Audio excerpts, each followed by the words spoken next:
I want me some glory hole.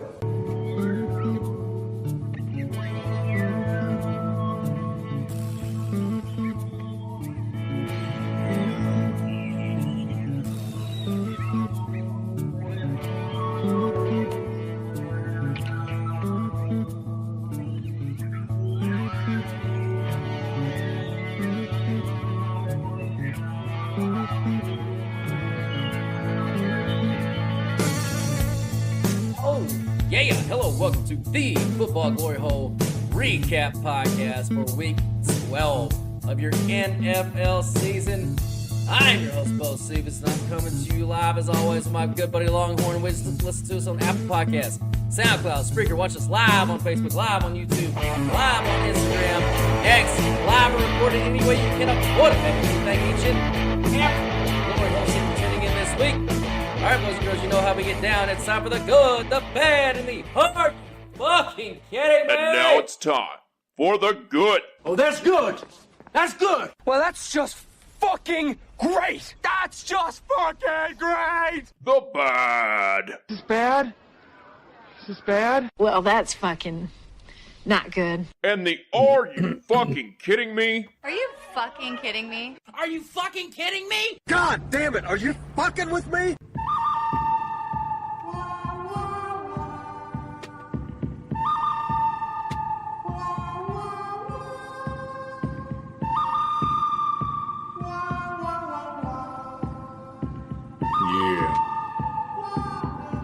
All right, boys and girls, as always, we start off with the good. Well, the good. This was the monster weekend. The monster weekend. Oh, the monster came in. FGH 26-9, all combined. CK 9-3 on player props, and that's not even counting the same game parlays that he hit or his anytime touchdown parlay that he hit.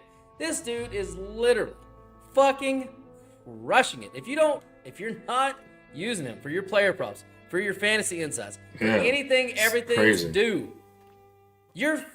I'd say it every week, you're fucking doing it wrong. You're fucking doing it wrong. This dude is literally fucking amazing. Yeah, good job, CK. Killing it. Killing it, buddy. I went 16-5 overall, 11-5 in college, including hitting my free pick, 10-6 on those now on the season. St. Francis and Stonehill under 40. It closed at 38.5. Did not matter what number you got it at. That was a really good high school football game. It was excellent. 20-10 was the final there. Also really proud of my Wisconsin +8 versus Illinois.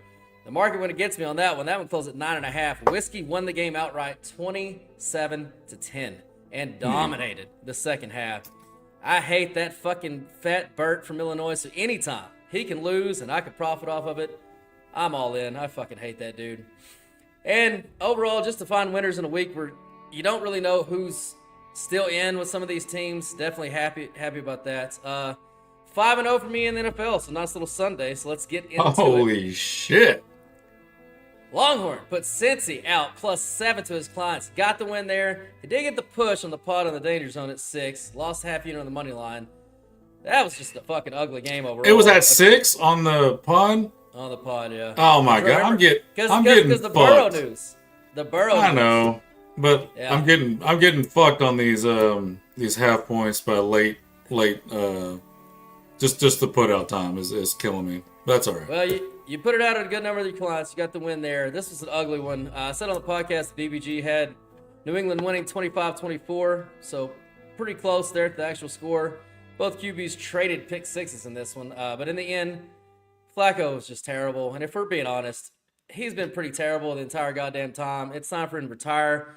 Please, for the love of God, NFL teams, stop employing this man. He stinks. He's almost always stunk his entire fucking career. Please, Joe Flacco, just go away and leave us alone. As far as result, I don't know what you're talking about because we he's needed terrible. a back. His numbers are always terrible. I don't care. We need a backdoor touchdown. As far as we got result it. goes, was that backdoor? I didn't see how to do it. Yeah, we were out of the cover, and Joe Flacco with T. Higgins, who got hurt off the field. So no Chase, no T. Higgins. My boy, Joe Flacco, who you just disparaged on the podcast, threw a touchdown to God knows who. I don't even know who the fuck it was. If he wouldn't have thrown a pick six, maybe he wouldn't have needed that. Very true. Touchdown. Very true. Yeah, and it was. I don't know if you saw it. It's maybe the worst pick six I've ever seen because he looked at the guy, the running back out in the flat or tight end or whatever it was. He looked at him. It's like, there's a guy kind of in that area.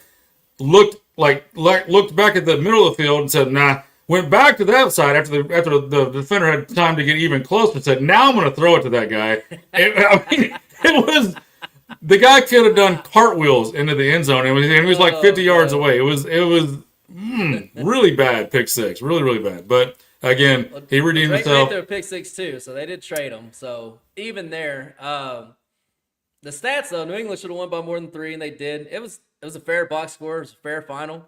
It really just it came down to the fact if you looked at the box score, the Patriots just won the middle 8. The rest of the game was actually almost dead even heat through stats, through scoring, everything. It was just the middle 8. It was the ending the first half, beginning the second half.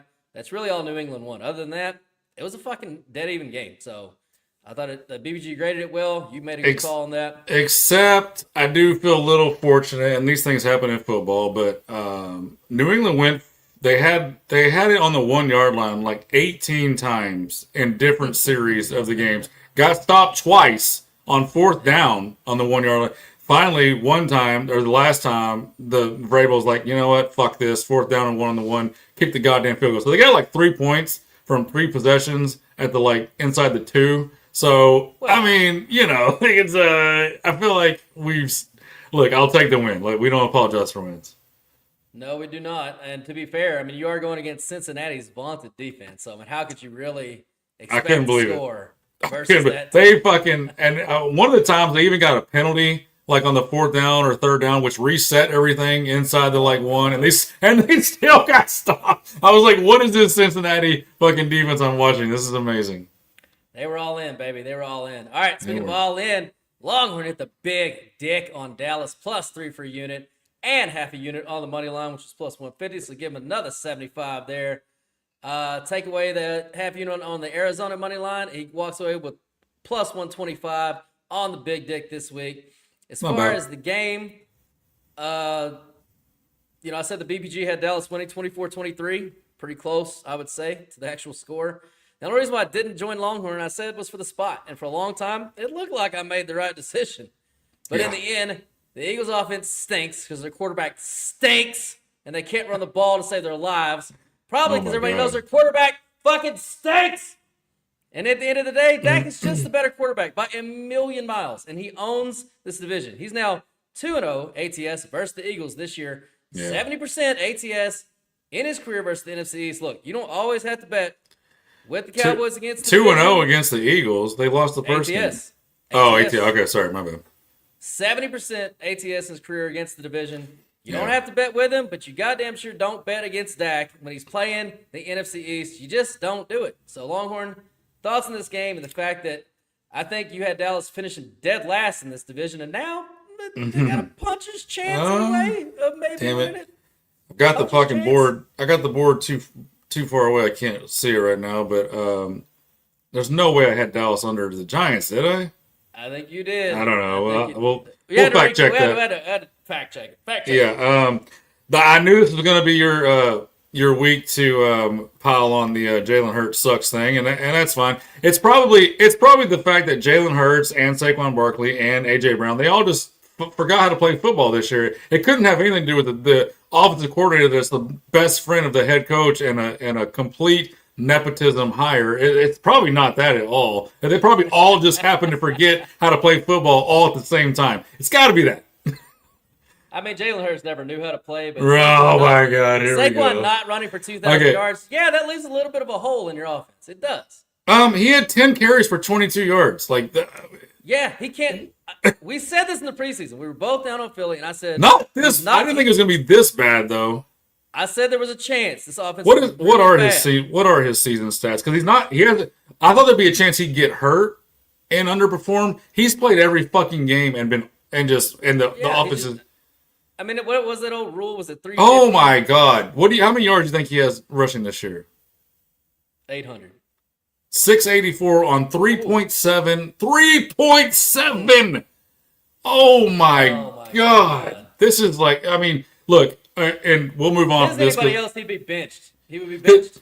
In the long term, we were both right on And this. he fucking fumbled. Yeah, which he never does. That's his first fumble all season. So they're gonna, and the Eagles are apparently they're just gonna ride with this OC. We saw them have these offensive woes before in seasons past. Fired the OC, moved on. Apparently, just gonna ride this out. This will be their detriment. They will not win the Super Bowl with this team. They will get knocked out in the playoffs with this offensive performance. And you know, and when they get a new coordinator and things get opened back up, you know, it's you're going to see a completely different Philly team next year on offense because I'm sorry, these players just did not forget how to play football. It's just I refuse to believe that. All right, great hit there for Longhorn. We'll move on. KC and Indy combo platter of good here for me. I put out Indy plus 3.5. Under 50.5. I said the BPG had Indy winning 24-23, but I also said I could see KC winning by a field goal in the low 20s. And that's exactly what happened.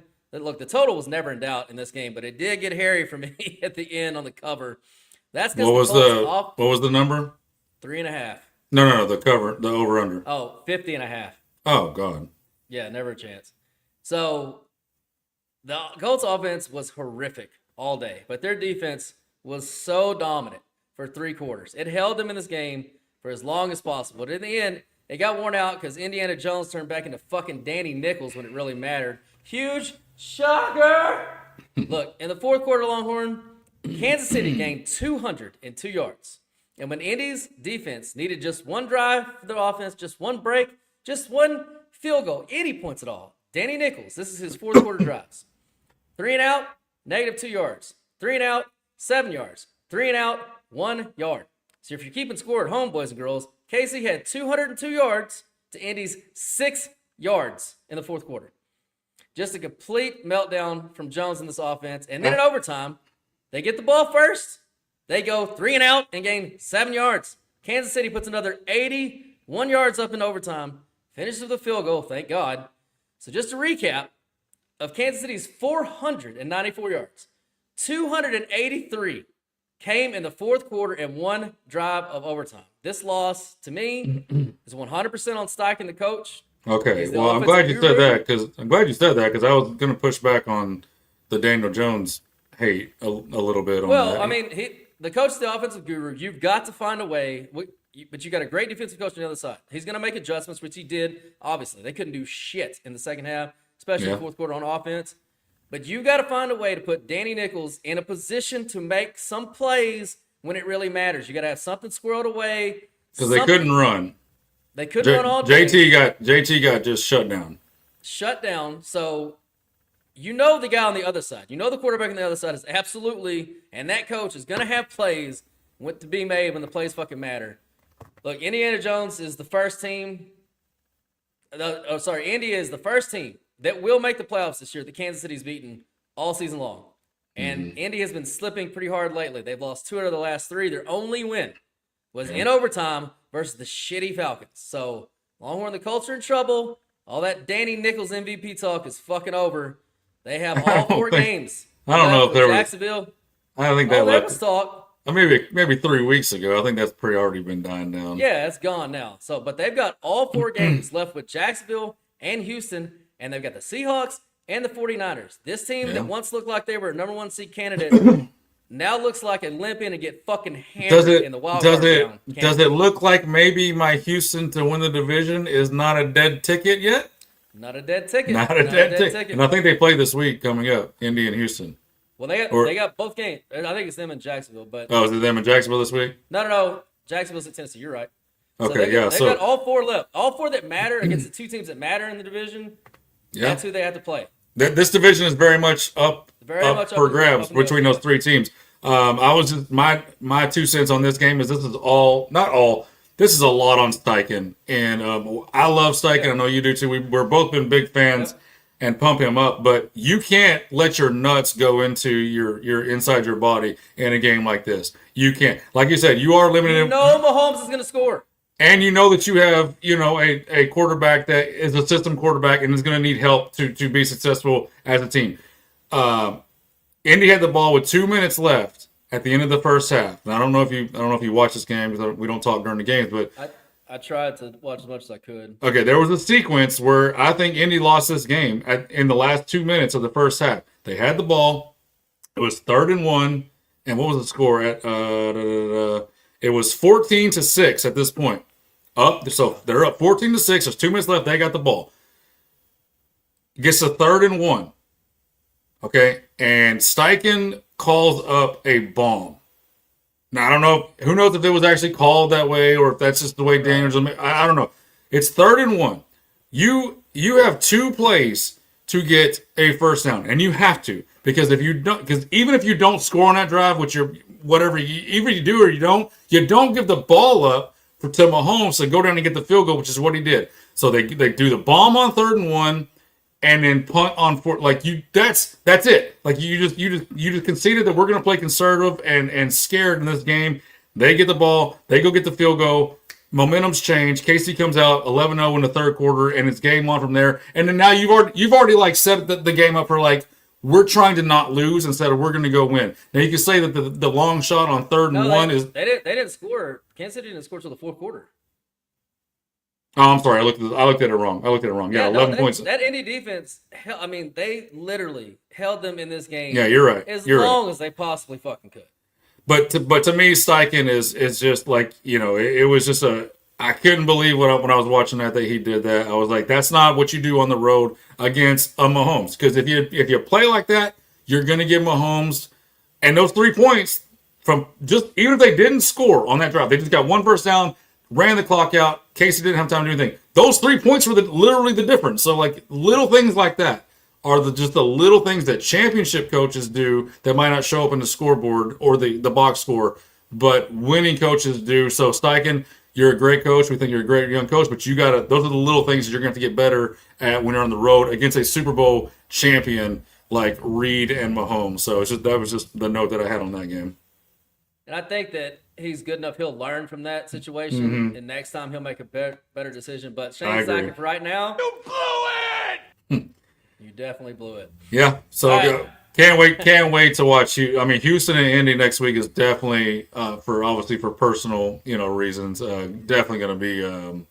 Although I did see today, fucking CJ Stroud is still in fucking protocol. Like this is starting to like just really irk me, and I'll wait until our next podcast when we get more information. But if that motherfucker is still in concussion protocol like a month later, I'd be like, can I get my money back? How damaged is he? Like, that's pretty bad. I know. More than anybody's ever been damaged? Ever? From a concussion, I guess? That's a long time for a concussion. Yeah. All right, moving on. Those Green Bay Packers. Minnesota had the under 41.5. This one I was right on the Green Bay side. I said I had them scoring 22. They scored 23. I was off on many. I had them at 17. They scored 6. I said it was going to be a terrible game for little JJ, even by his standards, and boy, was it. 12 for 19 for 87 yards and 2 picks. And honestly, other than the picks, though, that's pretty much a stat line for every game he had at Michigan. But this was the second game this season that he has had a quarterback rating lower than if he would have just taken every snap and spiked it straight into the ground. The bottom line here is he's just not a real NFL quarterback at this point in his career. Now, I do expect him to play better when he's not facing, a top 10 defense in the league, which we talked about on the podcast. But right now, Longhorn, your boy is fucking awful. And look, Love wasn't good either, but the Packers just simply dominated the time of possession. They leaned and leaned and leaned on this good Minnesota defense until, they really just couldn't stand up anymore. But they still only gave up 2 touchdowns on the day. Both of them on the ground by a backup running back. I had to downgrade Minnesota here. Upgrade Green Bay just a tick just for taking out the trash, which is something they usually don't do. We talked about that on the podcast as well. But Longhorns, your Vikings, they're not officially done, but they are circling the fucking drain. So I know you're probably watching this one pretty close. Yeah, this was couple of. This is a no sweat under for me on that one, by the way. Couple of thoughts I had on this one is it really pisses me off because back to the Indy KC game, the line movement in that, I don't know if you saw the line movement before kickoff. This went up to 4.5. KC minus 4.5 at kickoff. And that spooked me. Man, so I got no CLV and still won. I know. I can't believe it. And it spooked me so much that in the contest, you know, some of the contests that we're in, the every game contest, I switched out KC, or not the one that you picked 5. I switched out Indy at plus 3.5 because the actual line went to 4.5. And I panicked so much that I put in this stupid ass fucking Minnesota team. Why? I don't know. I don't even know why. I just panicked at the last minute. That's, you know, a new rule. I'm done checking. Curious about that because I didn't think you really liked Minnesota that much. I mean, we both talked about like Green Bay has trouble getting margin even against shitty teams, but like, yeah, you know. I would have always taken Minnesota on the where I pick everyone. Where I pick everyone. Yeah, I was always picking them over there, which sucks too because that one burned me over there too. But like, why? Like I'm done checking lines 10 minutes before kickoff. I don't even know why I do it. It burns me every time. It's all public money coming in at that point. Why am I even? Somebody knows something. Get on it. I know. That's kind of what I thought. I was like, holy shit! This went to fucking. At one point it was 3, then 3.5, then 4, now 4.5. Yeah, nobody knew anything except fucking dumbass fucking duct tape fucking Doug up there just fucking pulling out money from his ATM and putting it on the favorite. So let's put another 100 on Mahomes. Come on. And I put this on one of my TVs, and about halfway through the game, I knew I was cooked, and I didn't care. I left it on there because I said, "This is your punishment." I didn't watch. I said, "This is your punishment, not only for doing that at the beginning of the game, but your punishment for pumping up this JJ McCarthy at the beginning of the season." So I sat through that entire game for penance for what I've said all year on this guy. He is so broken at quarterback. I don't know how they can.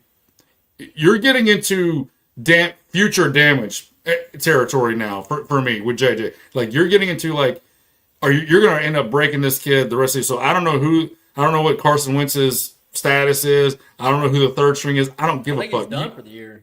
Then put whoever the backup is. Put someone else in there. He needs to fix his mechanics. His mechanics are as bad as Josh Allen's were.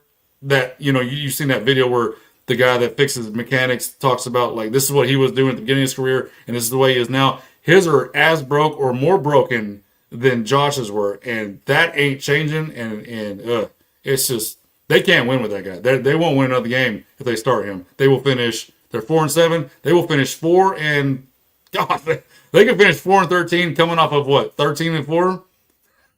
Yikes. Yeah, they were definitely a Russian monster candidate this year, but I didn't see them going. I don't remember what I had them. I know I had them winning on 4. I'm pretty sure. Well, if they go 4-13, they're going to be the candidate the other way next year. No doubt. Well, actually, we got to see what the stats say because they're so bad on. I mean, you're right. He's just not. Now I said last week I've seen some flashes of him that made me kind of double think like this kid might have something, but at this point right now. You're right, he's broken, and he's just not an NFL quarterback at this moment in time. So whether he's got to sit or whatever, and when you start to see guys, which we'll get into in a few minutes, like Cam Ward, who's been awful, start to make some progression, that's generally what you want to see from the young quarterback. It's like, hey, as you get through the year, yeah, you're bad to start, blah, blah, blah. Just show some progression. He is degressing. I don't know if he ever progressed to degress, but whatever. It was bad. It was really bad.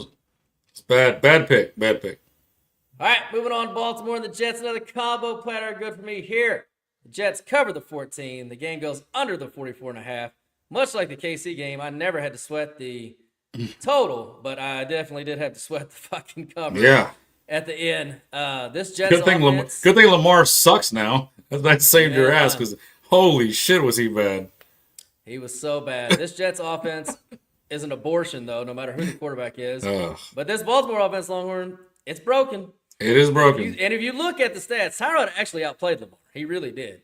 His only interception came at trash time at the end of the fucking game when it was already fucking over. I don't even put that on him. It was like it's not even close who played better at quarterback. Yeah, Tyrod played way more. It's not even close. Like, look, that was the worst. I'm not even kidding. That's the worst Lamar Jackson game I've ever seen.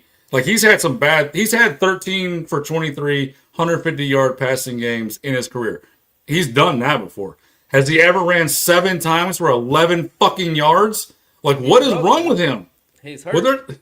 Obviously, like, they're in trouble. Now, I will say, we don't know what the injury is, but I'm assuming since it's good enough for him to play, that it's going to be something that can get better during the year. So, like, the fact they're winning games and you would assume eventually he's going to get back to 100% Lamar, I guess that's good long term, and that they can just keep, winning these games. But I did look at their schedule. There's a lot of losable games on there, even if Lamar is 100%. They don't have an easy schedule. Yeah, so like even if he's 100%, there's some losable games, and they don't have. Well, they're probably going to win the division now, so I guess they do have some wiggle room. But as far as like winning the AFC, the whole AFC, they can't. They got to win out. They got to win out to get the first seed. So yeah, they're in trouble with Lamar and the way he's playing right now for sure. I mean, look, I didn't take away much from this game. Like, there was no grading. I mean, I had to downgrade Baltimore a little bit. I had Baltimore winning game 23-19. It was 23-10. But if Hall doesn't fumble that ball and the Jets get 7 there, you're looking at a 23-17 final. So that seems fair enough. What the projection was. The Jets won the yards per play. Henry has died right in front of our eyes. Finally, I think it's happened. And like I said, he's hurt. Lamar's hurt. Longhorn, I'm going to look to continue to fade these Ravens if the market continues to overvalue them, or when they play a team that can actually score the ball. So that's kind of what I'm looking at, because right now they're still getting valued like they're back in the Ravens and they're going to be rolled. I mean, them laying 14 points to air right now is not fair. Like, it's just not. Like I said, I did get fortunate in the cover at the end because the Jets went for it on their own territory, which was fair enough. They still had a chance to win the game. I'm not bitching. Thankfully, their defense stopped them again and held them to the field goal. So that kept me within the 13, within the cover. Like I said, if Breece Hall doesn't fumble on the fucking 9-yard line. Yeah, but it was always should have been a Jets cover the whole game. So like that's just football doing like evening out and being what it's supposed to be at the end. Yeah, I agree. All right, I know this probably really isn't supposed to be in the good because we tell you guys to fade Longhorn's free picks, but not even the Longhorn curse can match up with the legendary performance of one Shedeur Sanders. Longhorn took Cleveland +4 as his free pick, and it was clear from the first snap of the game that we were witnessing greatness, boys and girls. Shedeur becomes the first Browns quarterback to win his opening start as a rookie since 1865. And yes, before any of you ask, his jersey is already being retired in the Cleveland Ring of Honor, as it should be. Yeah. Shedeur went 11 for 20. Some people say that's below average. What I'm here to tell you is those people are fucking racist.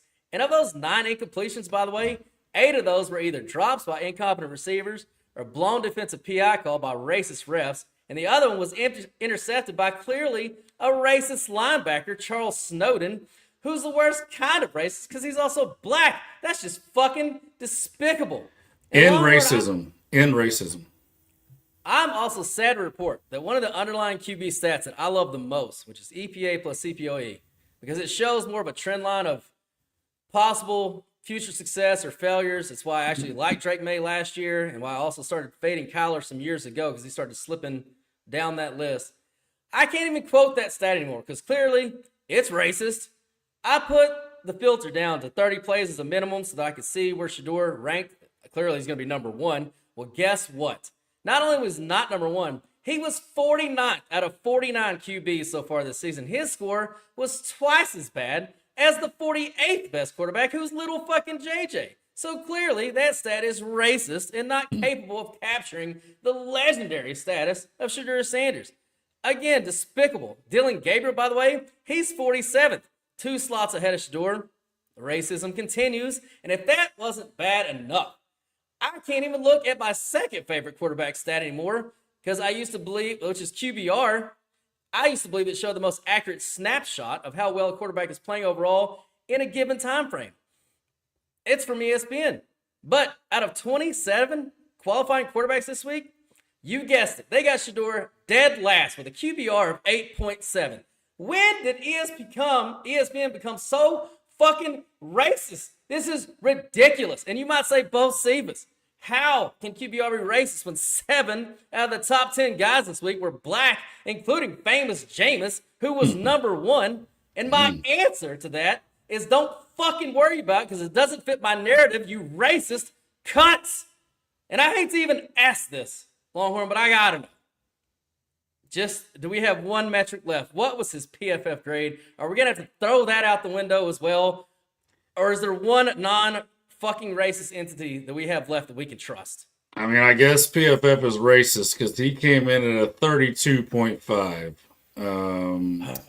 which I don't have the full list pulled up here, but let me ignore snap minimum because he's just started and see what it says for that. But while I'm pulling that up, I just gotta say I support racism because I believe in the being honest.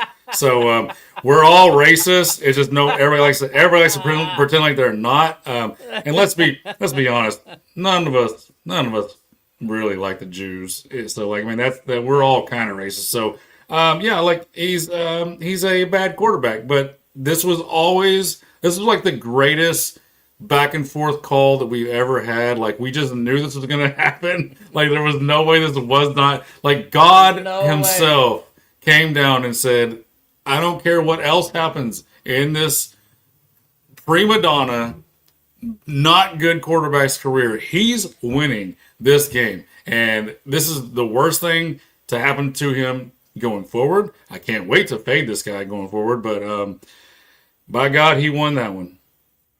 He did. And what does that say about the Raiders? I mean, let's not forget the Raiders side of this. Holy shit! Thank God, Longhorn said what he said on the podcast. I was thinking about taking Las Vegas and Survivor. Thank God, because after we talked it out, I already knew what the narrative was going to be. I knew the way the script was going to play out. But either way, I said all that to say that we just witnessed the birth of the new GOAT, clearly. The next Tommy, the next Patty. The Hall of Fame needs to waive all requirements immediately and put him in. And if they don't, they're fucking racist. And that is the end of the story, Longhorn. End of the story.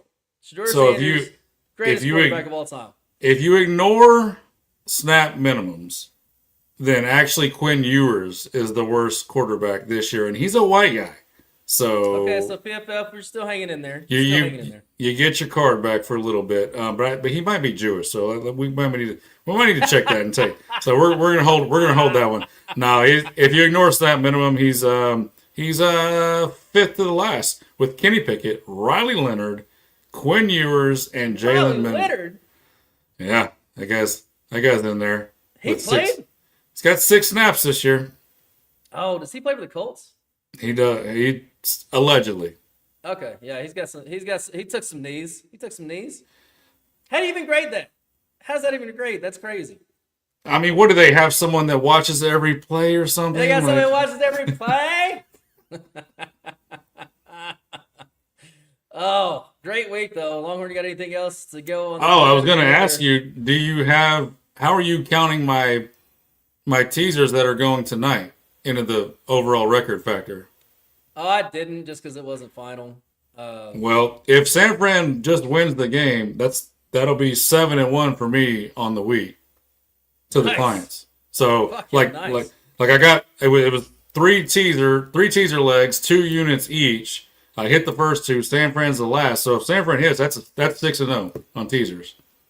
Nice. That's so just to add to the monster week that we already had. So if we do that, that's 32-10.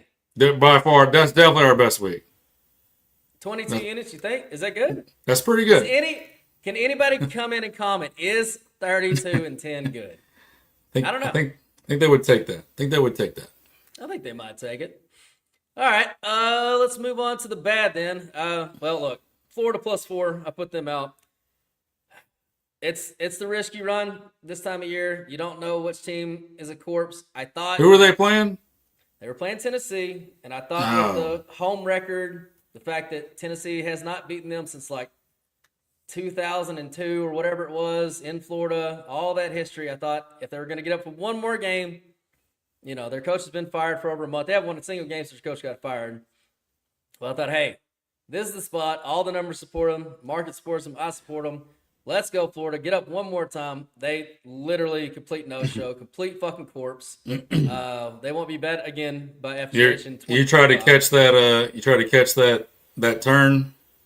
Well, I mean, again, it was. Yeah, the numbers supported, but the numbers supported a lot of shit that I did. Did the numbers support it enough to try to catch that turn on something that's been going?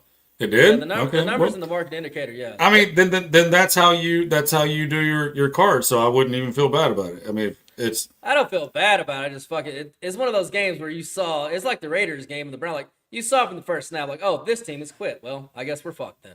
Yeah, I remember seeing that vaguely in my drunken Saturday night that Tennessee was shit stomping. I mean, from the first, and Florida's best thing you saw the Texas game, right? We had Florida against Texas. One of the easiest calls I put out. It was a bad spot for Texas. That Florida defense is great. Been great all year. Tennessee literally came out and went straight down the field. 1, 2, 3 straight drives. 21-0. Like it was over. It was over from the very jump. Another bad thing, not betting the Seattle-Tennessee over. I said on the podcast, I had no idea why that total was so low, and it kept falling down. It kept going down. It scared me away from it. I said Seattle could put this fucking thing over by themselves, and they scored 30 points, and those fighting Titans, Longhorn, you wanted to fade every week, you better recalculate because they are they are becoming cover machines. Did you watch any of that game? I didn't have it on Cam Ward had his best game as a pro, and that's versus that Seattle defense. So and he ran just very briefly. What I didn't have it on, but they're no longer the free square, and since they've changed coach, like that tells you that the Callahan, like if Callahan ever gets if he ever gets a head coaching job again, don't hate it.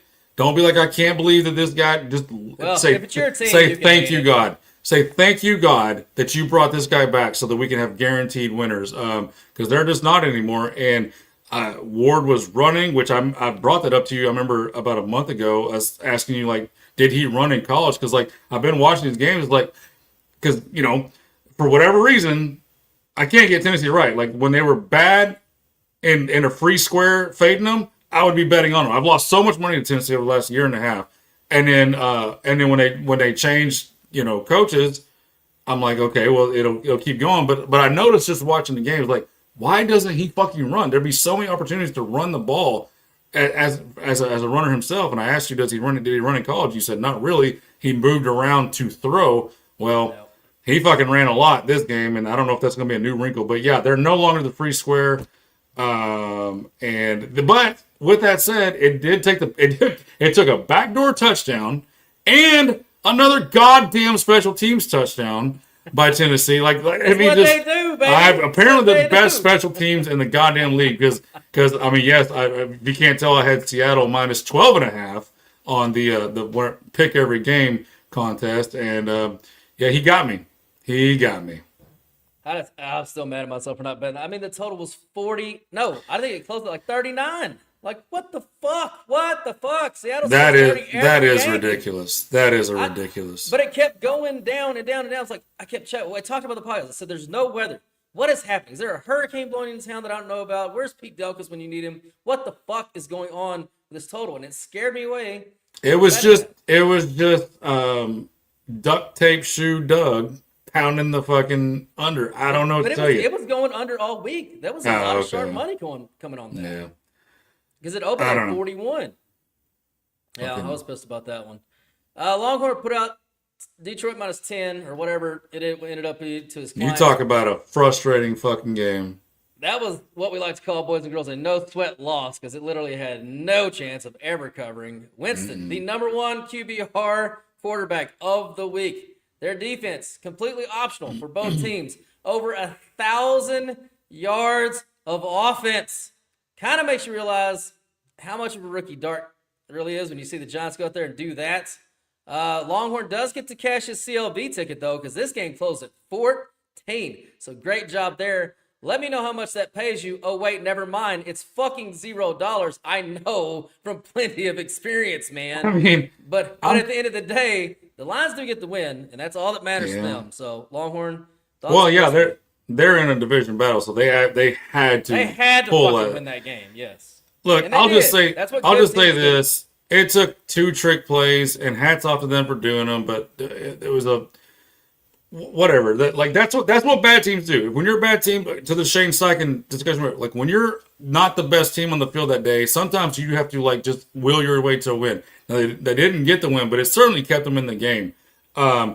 And then as far as the CLV, yeah, I'm likely going to go 7-1 this week with my 1 loss when I had 4 goddamn points of CLV in the NFL. Like, not college, in the NFL, that's going to be my 1 loss. So it just, it's almost like a guarantee in the NFL. Where did that line move come from? Like, in what obviously it was baked in with Dart. In what world is Dart better than Jameis Winston? In what world? He's not. Not at this point. He may end up being, but at this point in his career, he's not. He's especially not 4. That's Joe Burrow coming in over Joe Flacco. Are you fucking? No, it went too high. It just went too. And you know what would have been smart? The smart move would have been like doing a half buyback on the 14. That way, if they don't cover, at least you get a half. And you could have, and I could have middled. You could have. It could have middled. So like that lesson learned. Like if it goes that fucking retarded to 14. Buyback, that was dumb. That was another mistake. I couldn't believe when I was doing my research for tonight's podcast. I was like, where did I know it went up because we were texting about it in the week. And I was like, where did it end up? Did any money come back on? No money came back from the Giants. All the money poured in the Lions. Yeah, there's lessons to be learned always. You never stop learning in this business. Like to be honest with you, I really probably should have bought back on some Carolina money line for this game, just because I got so many units riding on the it's 10-3 still, but it's look, there's always room for improvement, and we're always looking to maximize our dollar, which means your dollar. So it's every year, every week, there's hard lessons that we learn, and we'll continue to get better week by week, year by year. All right, Longhorn had Tampa Bay +7 on the danger zone. Oh, man. 2 units there, plus the half a unit on the Cincinnati money line and a quarter unit on the Tampa Bay money line. So minus 295 overall in the week on the danger zone. What was my other danger zone? You had Cincy. You got the push on the +6. Oh, fuck. You had a half a unit on the money line there. So that one sucks.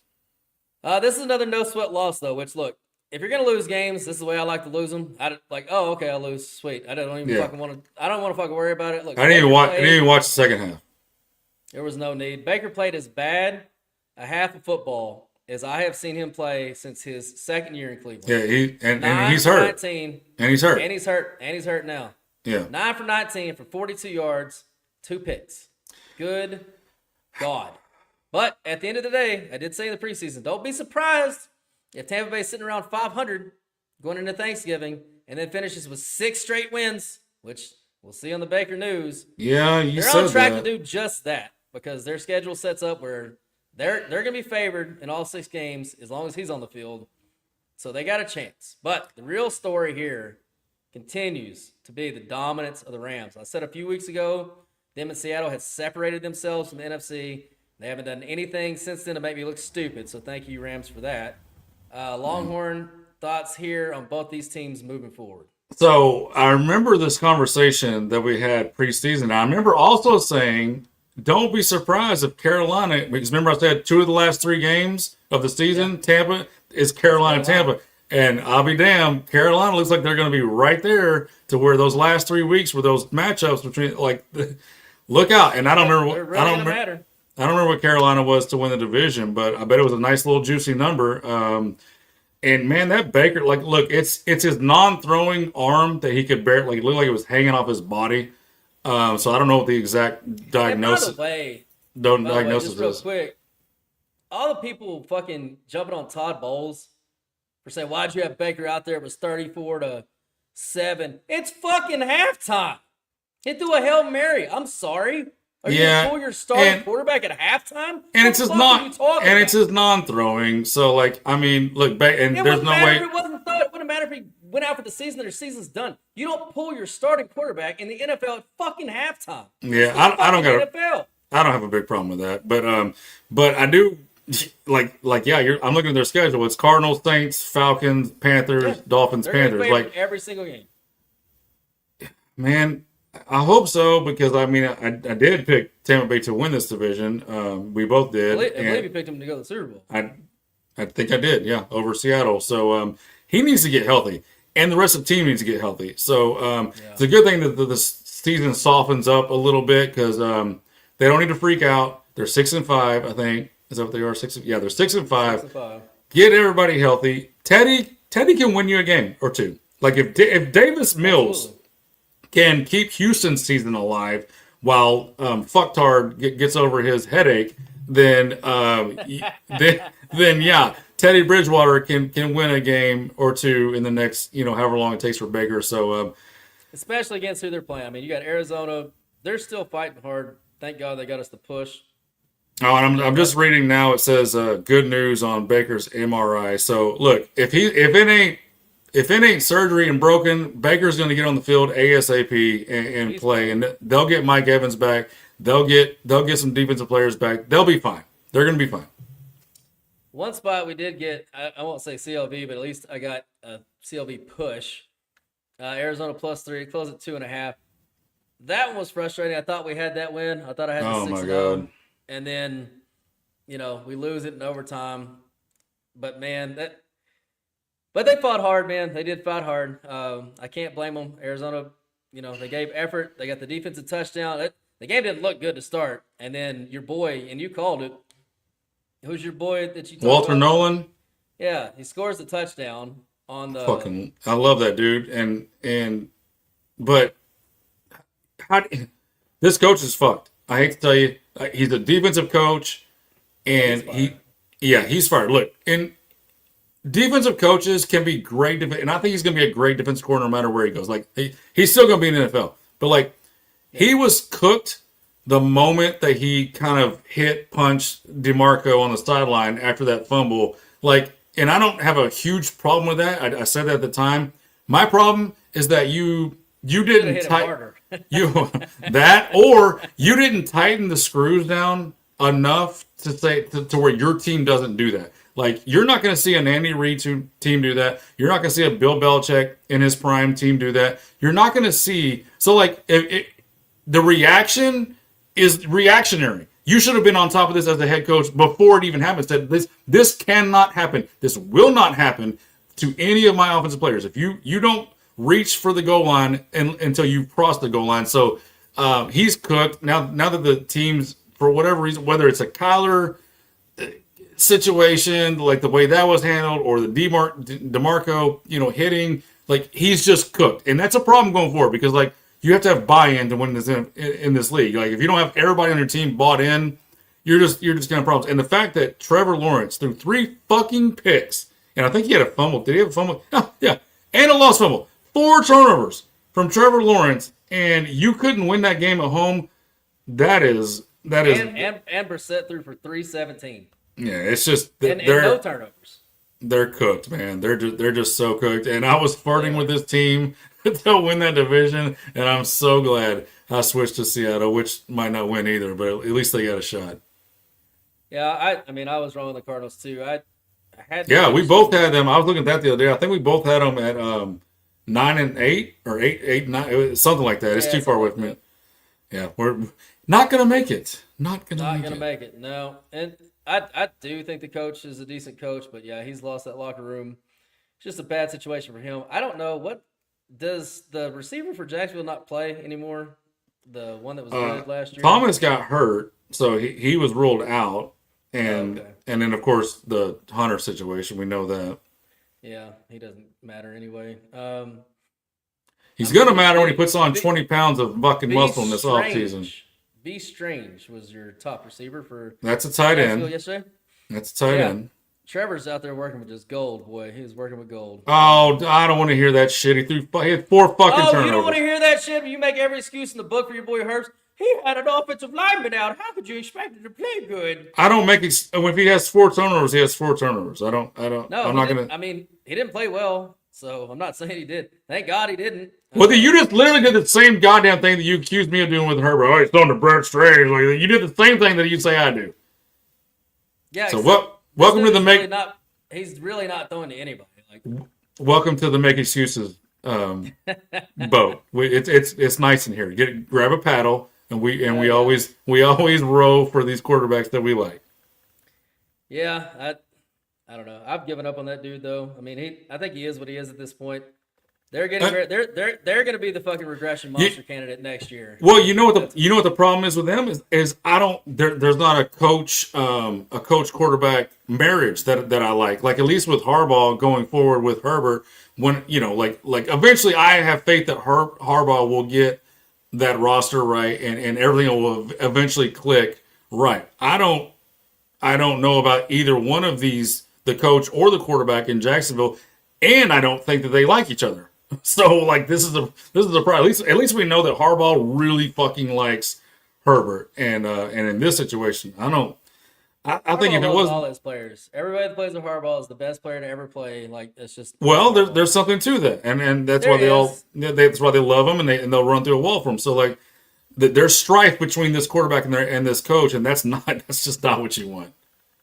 There was a play in that game too, and I was like, it was something that they did, and I was like, this coach is gonna get fired. Like, he is not good in game. Cohen? Yeah, I can't remember I was gonna bring it up too. It's his first year, so I watched this game pretty heavily because I was like, okay, come on, Arizona. Like, I thought we were fucked at first, and we get the defensive touchdown. Like, all right, right back in it. Then bam, we got the lead. Like, okay, we got it. Yeah. And then they come back and tie it up, or they take the 3-point lead. We battle all the way back. I mean, Brissett was fucking great down the stretch. He took them all the way down there, got the field goal with almost no time left. I mean, it did everything I could ask for. In the end, we get the push. It is what it is. Well, at least you didn't get the loss like I got at +2.5 in the contest. So I got that in the contest. I got that another bad pick. Yeah, I got that in the contest too. All right, let's move on to the Are You Fucking Kidding Me? All right, I don't have much on that one this week. I mean, you can imagine we had a really great week, but I do have a stat that is just fucking stupid. That'll be from the Notre Dame-Syracuse game. So Notre Dame scored 70 points, Longhorn. That's a lot. I believe that's the most they've scored since like 1903 or some bullshit like that. That's for real. Like, I'm not making that up. That's not the crazy. I mean, that's pretty crazy, but it's not too crazy in college. The crazy part is they had 70 points. They had 67 passing yards. So they had 3 more points than they had passing yards in the year of our Lord 2025, when it's all about the passing game. And even crazier than that, they were up 21-0 before they ever even took an offensive snap. Your offense is not seeing the field, and you're up 21-0. That is fucking How does insane. that happen? I didn't even watch the game. Syracuse, though, is a corpse. They're just a corpse. But anyway, that was a crazy stat I wanted to bring up. But I did want to bring up this. I can't wait to see how these playoff rankings shake out after this weekend. It's bittersweet that college football, the regular season ends on Saturday. But I am excited to see some conference championships, some bowls, and the playoffs. Longhorn, thoughts on, the playoffs going forward? You like the 12 teams? Are you excited to see? I know you don't.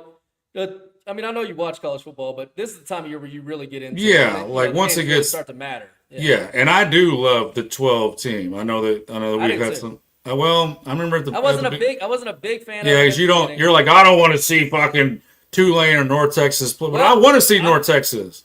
I want to see North Texas get to play. Right last year when all those teams got blown the fuck out, and they're going to again this year. You got proven right that time.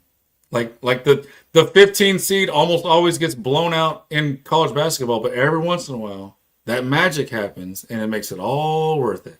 So yeah, I really can't wait. I've seen some of the projected matchups, and I can't wait going forward so we can talk about some of those games. But I was just looking up eventually we will get the right matchup where one of these dogs catches it. Like, they're just a perfect matchup, and they catch one of these guys. Yeah, it'll be a matchup thing.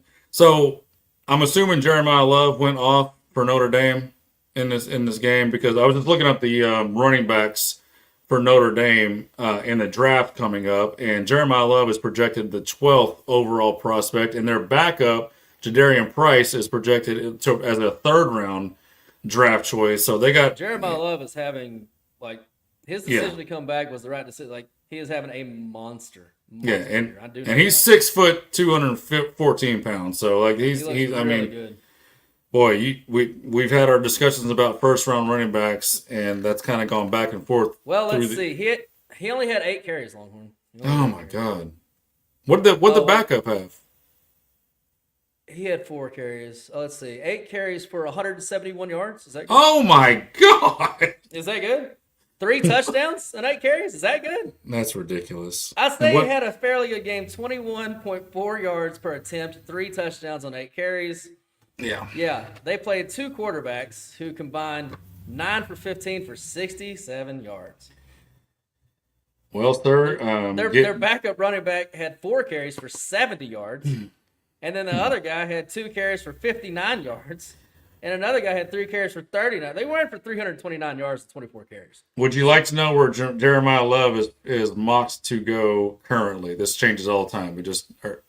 What position? 15. He's selected 15th in this mock draft.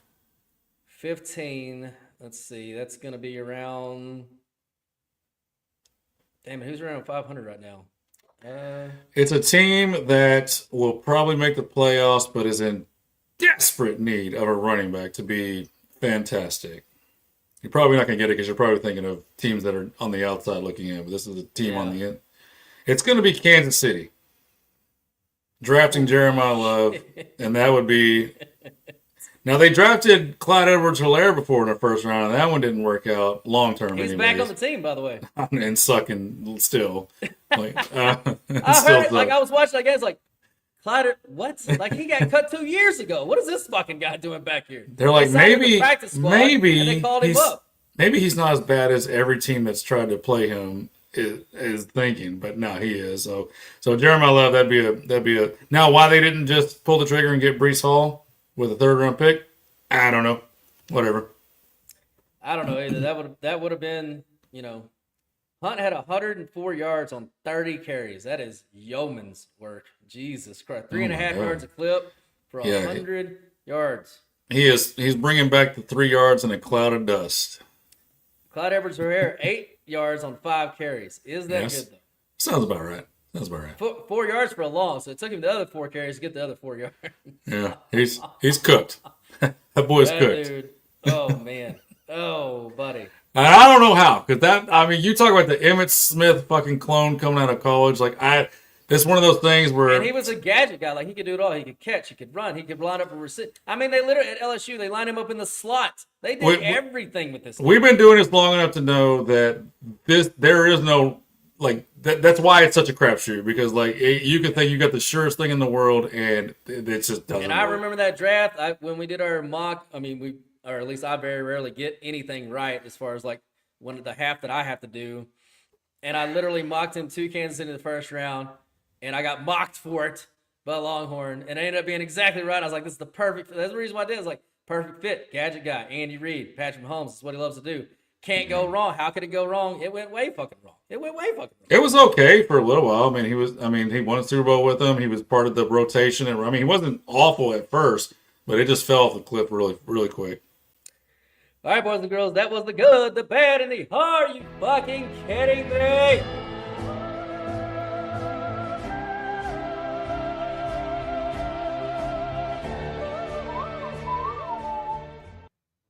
Okay, little housekeeping here. Scheduling announcement. So, the Thanksgiving games, you guys are probably thinking, hey, y'all don't record till Wednesday night. How are we going to get the podcast? Blah, blah, blah. Don't worry about it. We're going to record this podcast for the Thanksgiving games and the Friday game early. I said early. Thursday morning. We're going to get up, drink some fucking hot coffee, have some coffee talk about these 4 games coming up. And then we will also release on Friday the schedule, the rest of the slate for the Thanksgiving Day slate. It's a full slate. There are no buys this week. Everybody fucking plays on Turkey Day. When are we doing the second half slate? Second half slate Friday evening. Friday evening. All right. As early as possible. Okay. So they will have everything before. There's no games on Saturday.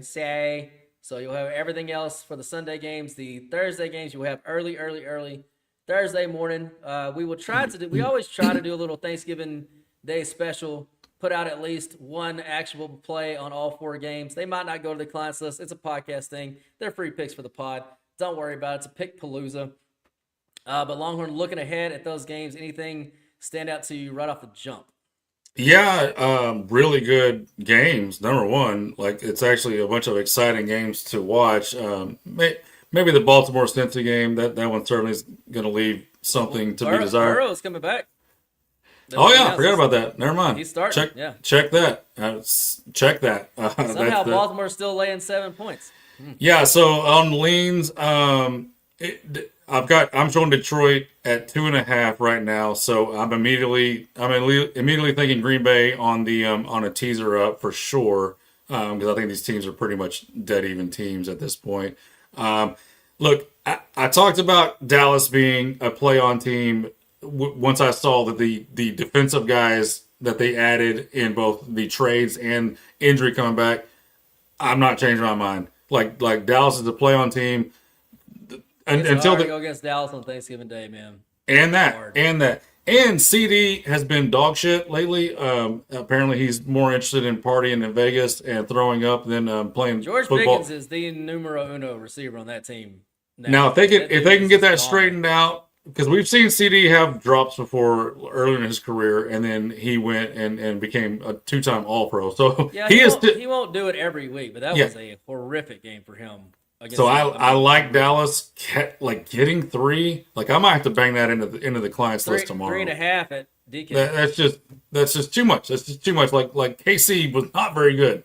They were not very good in that game. Played some good defense, but I like Dallas in that one. Fiddle in the middle situation with Baltimore. Fiddle them down on the teaser. Play Joe Burrow at the +7, kind of like that. I don't know. I talked about the Chicago Bears. Oh, and I forgot to mention that with the Jacksonville Jaguars. Jacksonville Jaguars and Chicago Bears. Same team to me. Every game, if they're favored and it's under 3, you play them. If it's over 3, you take the other team. No matter what, these two teams are going to find a way to keep this game close. It happened in the Chicago game. Chicago got down big, then they got up big, and the final score ended up being a 3-point game. And the same thing with Jacksonville. They're going to do the same thing, whether they're up big, down big. They're going to find a way to keep it close. So, with that being said, the Chargers, and then they're just going to win by 50. Yeah, fair. I mean, yeah, there's going to be some outliers, but in general, Chicago getting 7 against a team that can't score. I love that, but I also love the tease down. So there's going to be a lot of teasers again on my card, and as I'm looking at a 7-1 this week, largely due to teasers, don't think that I won't still go back into that bag a little bit. As far as the Sunday slate, I haven't dug into it too much, Bosiva, so if there's anything that stands out to you, just glancing at it, let me know. Colts, Texans, 4.5. Colts laying. If we got no Stroud, I don't see any. I don't know how you do anything with that game right now without news on Stroud. So and it opened at 4.5, so literally the market has made no adjustments at all. Tampa and the Cardinals down to 3. That's pretty pessimistic on Baker there, in my estimation. That line's too low if Baker's healthy. I don't think he's going to play though. Yeah, obviously that's. I think that's a Teddy. I think that's a Teddy game. That's a Teddy line. Titans not even getting a touchdown now at home. Holy shit! We have come all the way around. Let's test your Jaguars theory, laying 6.5. That means you got to be on them fighting Titans, baby. Of course, and they're not a fade team, so yeah, that's Tennessee initial look for sure. How about these Panthers playing right now? They're catching 10 at home versus the Rams. Good God Almighty!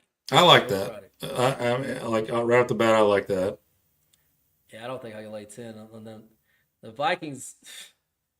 I don't know how you bet the Vikings at any number at this point, but Seattle's laying another double digit. God damn, how many fucking weeks has Seattle laid double digits? Give me double digits. Give me the -600 money line on Seattle. I'll just lay 600. Bill Steelers, that's an interesting one. Look, Rudolph was way better than Aaron Rodgers. I hate to tell Steelers fans this last week. How dare you? I know. How dare you? How dare all of you? I think he's going to be back though. Rodgers. Yeah, he might be back. 3.5 though, sitting there again. Another team, the Raiders. I don't know how you. I wouldn't bet them with your fucking money at this point. They have completely quit. I mean, they have completely fucking quit. Yeah, they're in the literally can't, like you talk about a free square. They're the free square. They're the free square, and it's under 10, and Chargers are off a bye, right? Chargers off a bye. Is that a good spot? No. Well, Home favorite off a bye. We'll get into that. Into it. Yeah, we'll dig into it. And then the Redskins off a bye, home dogs. Man, I'd love that. It looked like it might get to 7. I'd like for it to get to 7 against the Broncos. If I can fucking get 7 against the Broncos, I'd almost bet anybody on that. Because, I mean, who does Bo Nix beat by 7 points? Other than the Cowboys, I guess. he used to beat Washington State by 7 points when he was at Oregon. He beat them by fucking 72 points when he was at Oregon. And he's coming off his best game of the year, so he's definitely due for a back down to earth Bo Nix game. Patriots Giants 7.5. That's a tempting line as well. Those Giants, man, those G-men, they're fighting son of a bitches. I'll tell you that right now. But Jameis minus 400. Jameis coming off his best game in I don't know how many years. Talk about due for the old regression spot, but at some point, New England doesn't have to lose a game. No, there's no such thing. Minus 400. They don't. Don't you know they're going to go 14 and 15 and 2? Like they don't. There's no such thing as a losing game for New England. It just doesn't happen. The ghost of Tommy has returned in the spirit of Drake May, and they're going to run roughshod, I guess, all the way to the fucking Super Bowl. We're ever back to the Patriots in the Super Bowl every year? Did they win 4 games last year or 3? 4, I believe. If they go 4 wins to 14, then just kick me in the nuts. Like has that ever happened? 4 to 14? There's no way that's happened. I don't even need to look it up. There's no way that's ever a 4 to 14. There's no fucking way. If there was a case like that, it'd have to be where the quarterback got hurt. Like a Brady, but yeah. But even they won 9 games. Yeah. When Brady was 10 or 10 or whatever it was. But yeah, just. Oh, yeah. Minus 400. You're just stealing money. Just give me all the money. Give me all the money. All right, boys and girls, that was your look ahead for next week. Again, podcast drops Thursday morning, early. Get up before your family does, before you have to deal with all the in-laws and all that bullshit. Get up, have a fucking, you know what, if you don't want to drink coffee, have a glass of Bailey's. That's probably what I'll be drinking.